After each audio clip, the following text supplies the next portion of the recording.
यह कहानी एक युवक अर्जुन की है जो अपने जीवन में हर चीज़ को हासिल करना चाहता था। उसकी महत्वाकांक्षाएँ बहुत ऊंची थीं और जीवन में आगे बढ़ने का उत्साह भी भरपूर था। परंतु जैसे जैसे वह अपनी इच्छाओं को पूरा करने की कोशिश करता, उसकी अपेक्षाएं बढ़ती जाती। हर नई चीज़ पाने की चाह में वह बार असफलता का सामना करता, जिससे उसका आत्मविश्वास डगमगाने लगा। एक दिन उसकी मुलाकात एक वृद्ध साधु से हुई जो शांत और संतुलित दिखाई देते थे। अर्जुन ने अपनी समस्याएं साधु को बताईं और कहा, महाराज, मैं अपने जीवन में हर चीज़ पाना चाहता हूँ, पर मुझे हर बार निराशा ही मिलती है। साधु ने मुस्कुराते हुए कहा, बेटा, क्या तुमने कभी अपनी अपेक्षाओं को नियंत्रित करने का प्रयास किया है? अर्जुन हैरान होकर बोला, अपेक्षाओं का क्या मतलब है? महाराज, मैं तो अपनी मेहनत और लगन से सब कुछ हासिल करना चाहता हूँ। साधु ने उसे पास के तालाब के किनारे चलने के लिए कहा।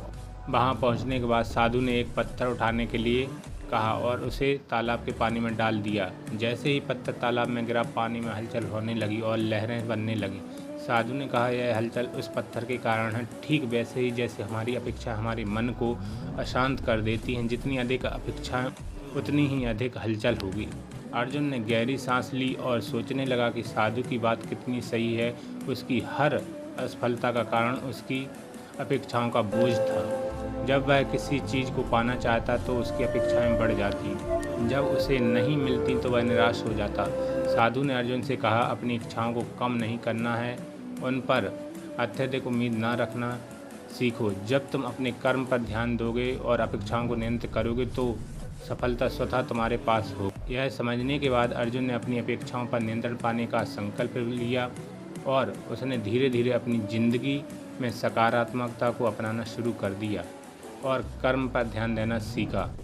उसकी ज़िंदगी में अब सफलता और संतोष दोनों का समावेश होने लगा। वह समझ गया था कि अपनी अपेक्षाओं पर नियंत्रण पाना ही वास्तविक सफलता का मार्ग है। यदि हम अपनी अपेक्षाओं पर नियंत्रण पा लें तो असफलता की कड़वाहट और निराशा का सामना कम करना पड़ेगा और मन में संतोष और शांति का अनुभव होगा। अगर दोस्तों वीडियो पसंद आए तो लाइक, शेयर व कमेंट जरूर करें।